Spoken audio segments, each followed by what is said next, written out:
Good afternoon, at ito, magluluto tayo ng suso.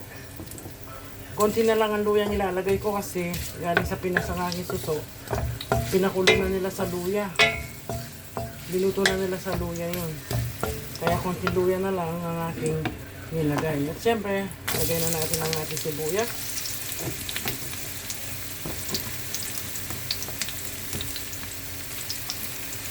At ang ating bawang.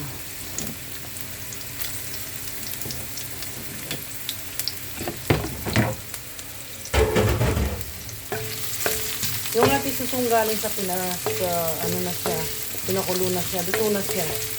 Lulutuin lang natin ulit. Kasi sabi sa ate ko, pakuluin lang niya siya asin. Sinamaan na niya ng luya.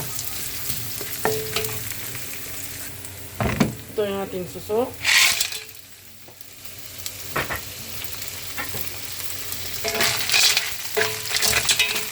Dahil luto na yan,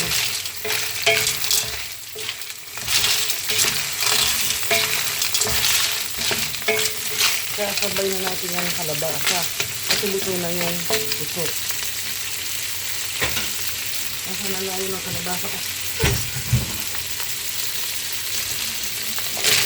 Ayan.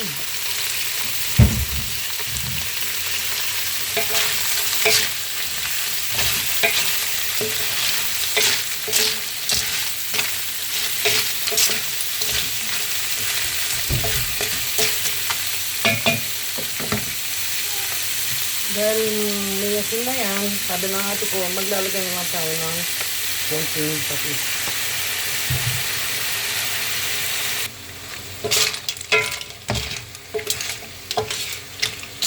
Maglalagay na tayo ng, iba pala, tubig.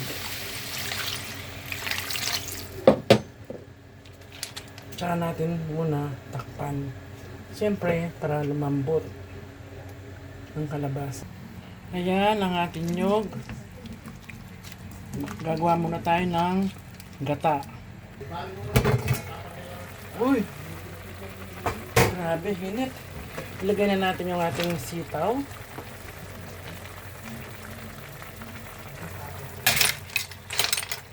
Malambot na yung ating kalabasa. Ayaw ko nang gumagamit ng sandok na ganito. Ayaw ni Parsi. Maingay daw. Ayoko naman. Paano naman? Ang hirap gamitin ng kahoy, di ba? Ilagay ko na rin yung ating malunggay. Masagana kami sa malunggay. Dahil marami kaming tanim na malunggay.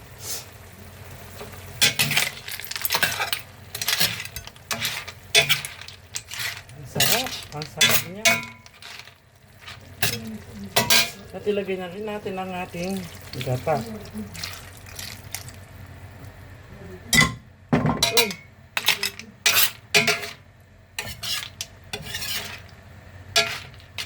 Sasabihin naman kasi may yung ating sandok.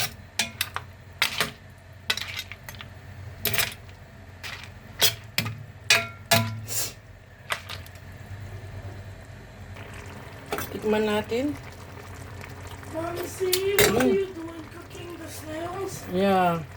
Matabang, lalagyan natin ng patis. Hindi pala masyado linagyan ng ate ko ng lagyan na rin natin ng magic sarap. At ang ating sili.